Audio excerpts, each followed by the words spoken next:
l'after avec vous ce soir jusqu'à minuit avec Jonathan Macardy, avec Ali Benarbia, avec Alpha Baldé et avec vous au 32-16. On est en train de parler du Paris Saint-Germain. Dans quelques instants, on va parler de la Coupe des Confédérations et ce sera la suite des avis tranchés. On parlera aussi de l'équipe de France Espoir. Alain est avec nous, supporter du PSG. Salut Alain. Salut. Salut Alain. Alors, est-ce que tu es, parce qu'il y a deux écoles en ce moment, d'ailleurs sur le hashtag RMC Live, on continue à partager. Drax Lavani nous dit, vous oubliez le cas Sirigu réglé en 2 jours, Enrique fait en 1 mois ce qui devait être fait depuis 3 ans. Alain, qu'est-ce que tu penses de ce qu'a dit Alpha déjà dans son avis tranché, qui est plutôt inquiet, qui ne comprend pas vraiment le projet du PSG, ou plutôt ceux qui espèrent qu'Enrique est en train de faire du bon boulot? Moi je suis plutôt inquiet. Parce que en fait, autant au niveau de l'attaque, je suis pas trop inquiet. Au niveau de la défense, ça va aller. Le problème, c'est que l'année dernière, la dernière saison, notre point perspective, c'était le milieu. On se retrouve avec éventuellement Thiago Motta qui va pas être renouvelé, qui va partir. Verratti qui veut partir. Moi, je veux bien. Mais si on les laisse partir tous les deux, qui on prend derrière ? Il n'est pas parti, hein. Non, mais d'accord. Mais il a quand même, il a annoncé des velléités. Je suis d'accord avec Ali tout à l'heure. Aucun joueur n'a dit qu'il voulait partir. Ce sont les agents, ce sont les journalistes, ce sont les commentateurs, les réseaux sociaux qui, voilà. Maintenant, moi, je suis quand même inquiet parce que le point faible du PSG sur les 2 dernières saisons, c'est quand même le milieu. Et il faut quand même le renforcer. On ne peut pas perdre Verratti et Thiago Motta et ne prendre personne. Et Matuidi aussi. Et Matuidi. Et Rabiot. Et je pense que Rabiot, il ferait l'erreur de. Non, mais Alain, Motta, il devait déjà partir la saison dernière. Là, Enrique est assez intelligent pour lui dire non, tu ne restes pas. Mais ton milieu de terrain qui est Pastore, Verratti, Rabiot, Matuidi, en jeunesse et un joueur, et si tu rajoutes même un joueur d'expérience, on entendait parler de Fabinho. Je pense que déjà dans la Ligue 1, c'est ce qui se fait de mieux, et qu'en Coupe d'Europe, il te faut juste un joueur un peu plus d'expérience au milieu. Tous ces joueurs-là, il n'y en a aucun qui partira, Alain. C'est bien ce que je dis. C'est-à-dire que si on en laisse un partir, il faut quand même un renfort au milieu de terrain. Ben voilà, exactement. C'est ce que tu vas avoir. Oui. Ouais, mais Ali, quand tu me dis qu'aucun joueur n'a exprimé son envie de partir, on a dit qu'il veut partir. Ce qu'a fait Verratti, c'est quoi? Verratti, moi je l'ai jamais entendu. Il a rien dit, Verratti. Non, mais tu crois que son agent il parle tout seul? Ouais, exactement. Sans l'accord de Verratti? C'est pas ça. Ouais, mais ça compte quand même. Mais ce qu'il a fait pendant l'été, ce qu'il est en train de montrer, les photos, il est d'accord. Chacun votre tour. Si tu as une grande équipe comme Barcelone et Real et que tu es au PSG. Et que tu as le salaire de Verratti, qui est un des plus faibles salaires du vestiaire aussi. Non, mais c'est dans la ligne de compte aussi. Non, mais là, quand tu as Barcelone-Real, tu rates même plus le salaire parce que tu es sûr de bien toucher au pire la même chose. Oui, bien sûr, au minimum, oui. Mais qu'est-ce que tu dis à ton agent? Non, mais moi je suis pas là au fait. Sans parler, tu le dis pas. Moi c'est dans sa façon de faire. Est-ce que tu es d'accord qu'il a exprimé il n'a rien dit. Non. Ali. Son agent. Ouais, mais le mal est fait, Ali. Tu sais qu'au premier match au parc, il va se faire siffler. Ah oui, son retour. Les supporters, les supporters ils vont le siffler. 3 matchs après, revient. Le premier à être applaudi, ça va être Verratti. Encore une fois. Combien de fois ça a été tourné, c'est pas un problème. Alain. Mais Verratti n'a jamais dit. Flo, juste avant de revenir à Alain, moi je veux juste dire un truc. Quand moi je parle du projet du PSG, je veux pas parler de 2 semaines ou de 3 mois, ce qui est en train de se faire, c'est la continuité en fait. Et quand on prend l'exemple par exemple avec la Juventus de Turin, moi je me rappelle d'un épisode cette saison avec Bonucci qui a juste répondu à son coach hors du terrain à Allegri. Ça fait la une, il s'est pris les tribunes. Il s'est pris les tribunes. Il n'y a pas ce genre de comportement. Mais est-ce que Verratti a répondu à son coach? Est-ce que tu as vu un joueur Aurier par exemple qui n'était pas prêt à Lorient? Exactement, qui n'était pas prêt pour rentrer. Est-ce qu'il a parlé à son coach? Non, mais est-ce que là ça mériterait pas des fois de faire une sanction? Est-ce qu'il a dit quelque chose? Je suis juste en train de te dire, Ali, que ce genre de comportement-là, tu vas pas le voir dans des clubs que vise à être le PSG, c'est tout. C'est ce que je suis en train de dire. Ce qui veut dire que le projet, on ne comprend plus rien de ce qui se fait. Les joueurs font ce qu'ils veulent, la direction ne peut pas intervenir. C'est simple. Le club du PSG, 1970. La Juve, tu sais depuis combien de temps? C'est un grand club. Attends, c'est pas fini. Les Qataris QSI, 2011 à peine. On ne parle pas du PSG d'avant, attention. C'est simplement 2011. Et en 2011, ce qu'ils ont fait, Manchester City, et je suis bien placé, puisque j'y suis assez souvent, ont commencé bien plus tôt, et ils sont encore à la ramasse, encore en Champions League, c'est assez rare. Avec un budget le double du PSG, et si je te dis combien de joueurs ont acheté Manchester City et l'effectif qu'ils ont comparé au PSG, c'est énorme. Attends, juste Alain qui nous attend. Oui, Alain, tu voulais rajouter quelque chose? Ouais, moi je me pose la question, on parle du PSG comme si c'était un club comme le Real de Madrid ou Manchester United. C'est pas du tout. Je rejoins Ali. Le problème n'est pas de savoir si on est capable d'acheter de grands joueurs pour la prochaine saison. Le Qatar a toujours été aussi qu'il voulait faire un club sur le long terme. Faut arrêter de croire qu'on va acheter un grand joueur pour la saison prochaine. Ouais, mais 6 ans quand même, on aurait dû avoir quelques prémices, non? Il y a 6 ans, il n'y a pas 2 ans, quoi. Le projet n'a pas commencé hier. En ce moment, il y a 6 ans. Au fil du temps qu'on avance dans le projet, on est en train de voir qu'il y a des cassures. C'est ça le problème, au fait. On va être bien clair. Là, moi, je suis d'accord avec toi jusqu'à présent. On rembobine un mois en avant, je suis d'accord avec toi à 1000%. Mais maintenant, ce que je sais, alors les infos qu'on a, c'est qu'Emery, cette saison, il va arrêter de se faire marcher dessus, il va serrer la vis. Il a été très gentil la première saison. Là, maintenant, ça fait un an, il est habitué. Je pense que le Paris Saint-Germain a pris le tacticien qu'il fallait. Je pense que humainement, c'est un entraîneur qui, c'est pas non plus le petit colonel qui est arrivé. Ok, c'est quand même quelqu'un d'assez cool. Là, il en a bien chié cette année. Là, je sais de sources sûres qu'il reprend la saison en décidant de bien resserrer la vis. Il y a un directeur sportif. Encore une fois, on va voir. Justement, on est dans le on va voir. C'est ça le problème. On n'a aucune certitude. On est dans le on va voir. Ils ont fait exactement ce qu'ils devaient faire pour se remettre dans le droit chemin. Oui, pour se remettre. Pendant 4 ans, ils ont déraillé. Et là, ce que je te dis, c'est qu'ils ont fait exactement ce qu'il fallait faire. Un directeur sportif qui est bon, un entraîneur qu'ils ont maintenu contre vents et marées parce qu'il y aurait eu des raisons de le renvoyer, mais qui a promis de un peu plus s'imposer dans le vestiaire. Moi, je m'alarme pas, j'attends de voir juste. Alain, oui, tu vas avoir le dernier mot sur notre dossier PSG du soir. Malgré tout, tu l'as dit, il reste du temps dans le mercato. Donc toi, tu es inquiet, mais on parle, tu as entendu les noms quand même, hein, Fabinho, peut-être on a parlé de Guerrero, on a même parlé de Donnarumma, on parle d'Agüero, on parle de Mbappé. Alain, tu es d'accord que le PSG, d'ailleurs, ils ont rarement été très précoces sur le marché, PSG. C'est clair. Non, tout à fait, mais je pense qu'un renfort par ligne sera un bon recrutement si on a des joueurs comme Guerrero, comme Fabinho, oui, je serais d'accord, tout à fait. Après, une équipe, c'est pas des joueurs individuels, c'est un collectif. Et je pense qu'Emery, sur la deuxième partie de saison, surtout après la claque barcelonaise, je pense que Emery a construit un groupe et il doit continuer. Et c'est pour ça que j'étais le premier sur les réseaux sociaux, parce que je suis un fervent des réseaux sociaux sur une page du PSG, le premier à dire qu'Emery, il fallait le garder et ne pas le virer. Et Alain, donc, tu sais, il y a un truc là, j'ai vu, ça a fait réagir beaucoup de gens, que la gestion du cas Sirigu par Enrique Antero en disant il a rien fait, il est parti pour 0.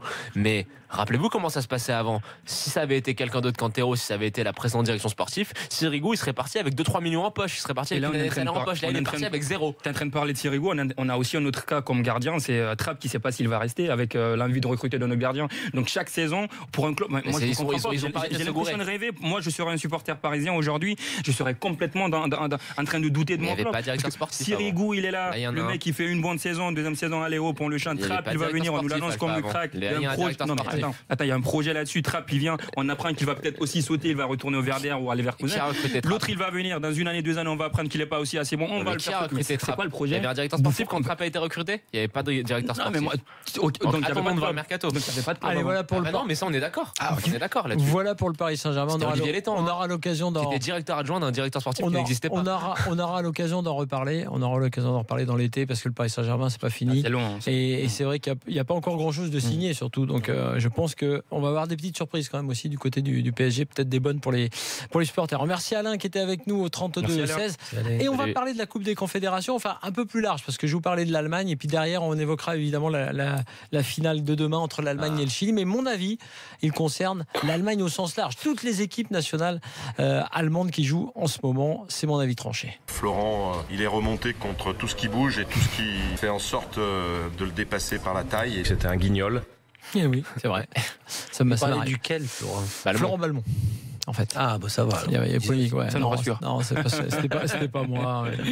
Il m'aime bien, Jean-Michel. Même si je me demande s'il n'est pas en train de se rendre compte qu'avoir gardé Pep Genesio, ça va peut-être lui coûter cher. En compte de presse. Ouais. Il commence à faire des petites allusions.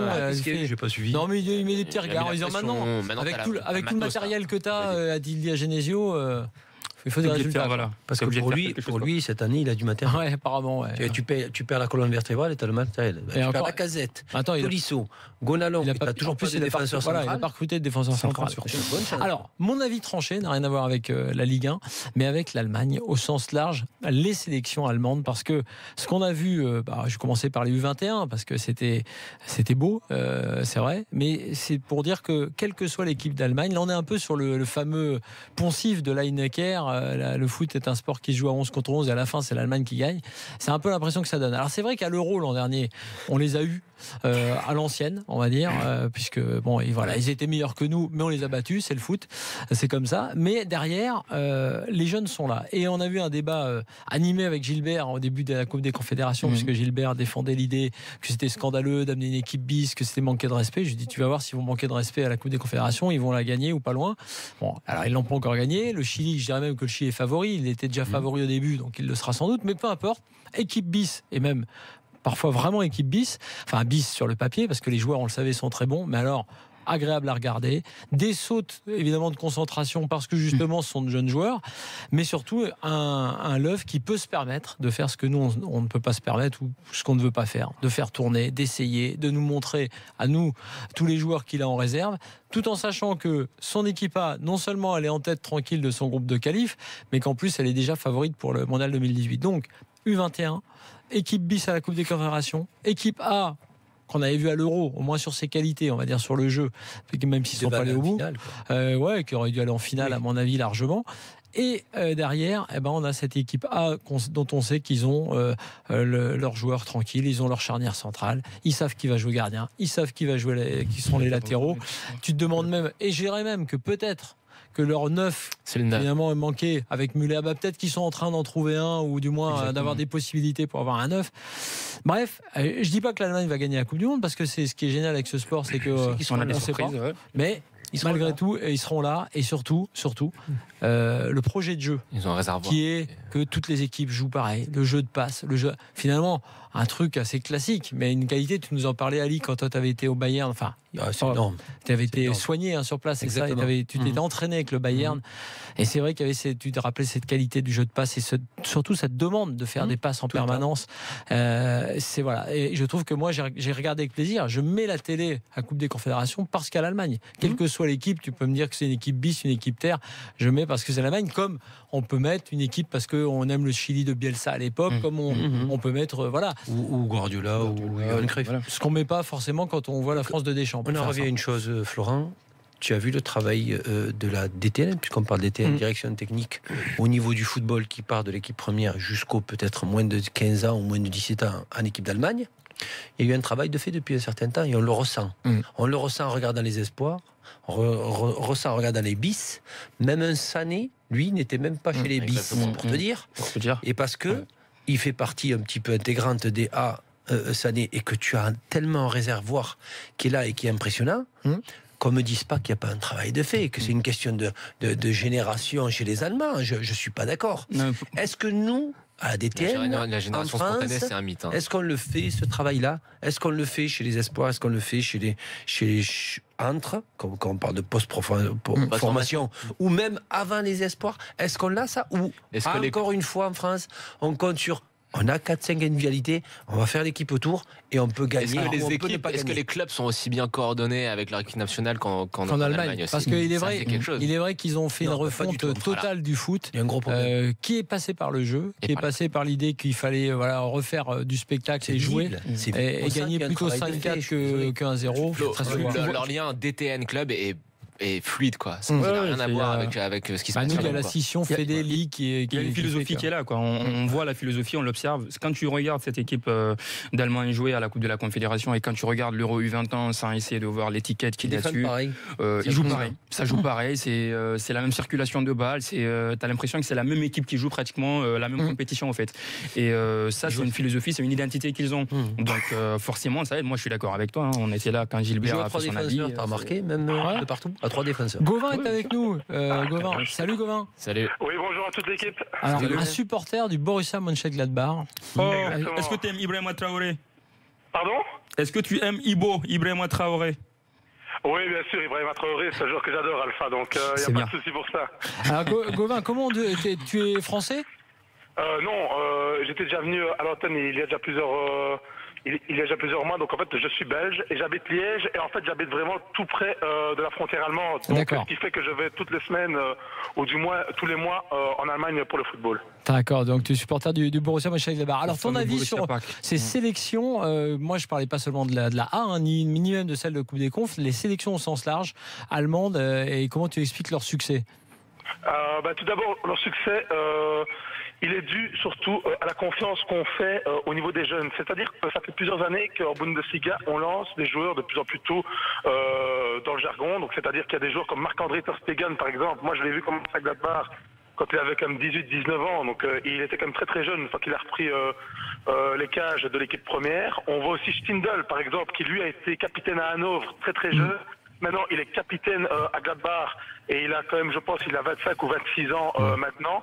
Et on voit qu'il est apte à jouer en équipe première au niveau de la Mannschaft.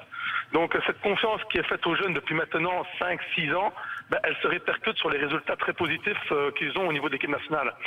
De plus, c'est aussi quelques joueurs qui ont acquis énormément d'expérience comme Timo Werner.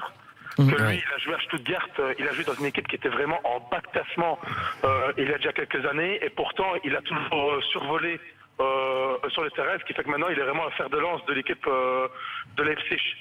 Donc c'est vraiment sur la confiance, je pense, que les entraîneurs allemands ont misé, et maintenant il y a 5-6 places qui sont libres au niveau des A.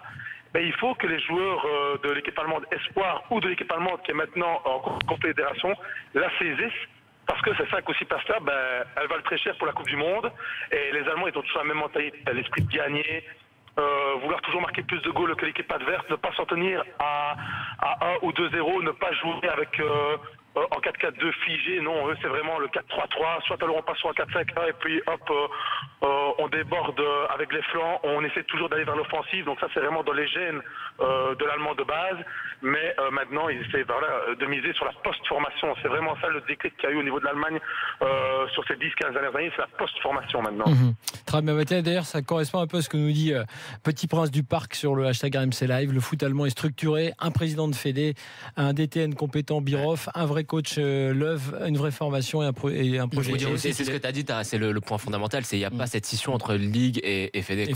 Ça bloque tout. Il faut dire qu'il est là aussi depuis très longtemps, Joachim Löw. Depuis qu'il était là, je crois, en 2004. Je crois que ça fait 10 ans. Oui, enfin, alors en coach numéro 1, peut-être 10 ans. Il était déjà l'adjoint, donc il y a une continuité vraiment, il connaît tout. C'est parfait, quoi. Part sur le principe que si tu as un coach qui travaille depuis un certain temps dans les clubs, dans le centre de formation, on l'a vu, dans les centres de formation, quand un directeur de centre de formation depuis longtemps, il sort des très bons jeunes parce qu'il y a une continuité, et en sélection encore mieux. Moi je suis pour que l'équipe de France garde Didier Deschamps le plus longtemps possible. Pourquoi?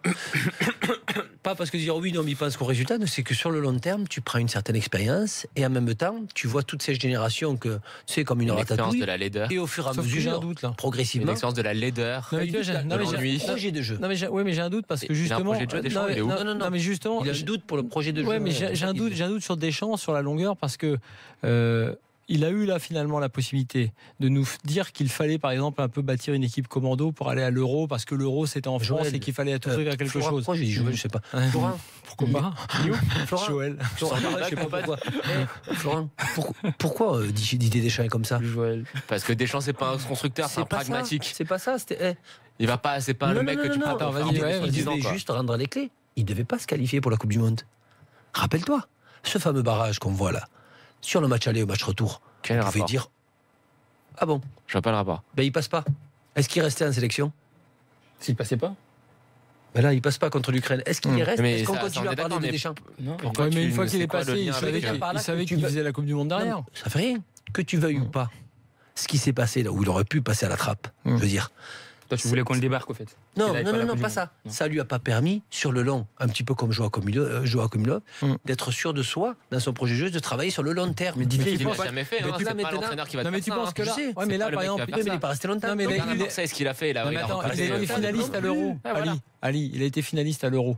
Donc tranquillement, là maintenant, il est serein. Il peut se dire, tiens, là, on va faire quelque chose. En gros, il repart comme en 40. Il n'a pas de fil. Il veut le résultat. Il est pragmatique.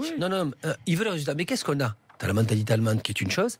Nous, en France, la plupart des joueurs, regardez bien, c'est un dent de scie tout le temps. C'est vrai aussi, ça c'est vrai. Ils sont bons, ils redescendent complètement. Et quand tu es coach ou sélectionneur, tu peux pas compter sur ce style de joueur.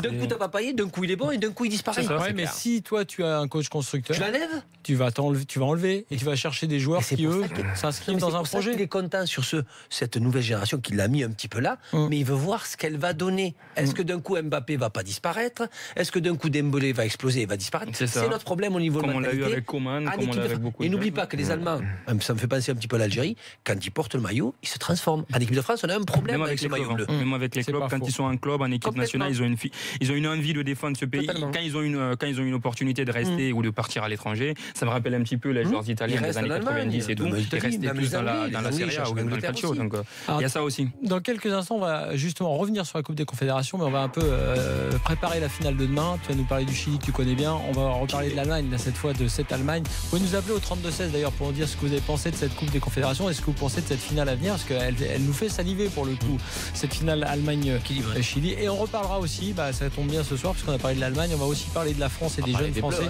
des Bleus A et des espoirs avec Jonathan dans son avis tranché. A tout de suite dans l'after.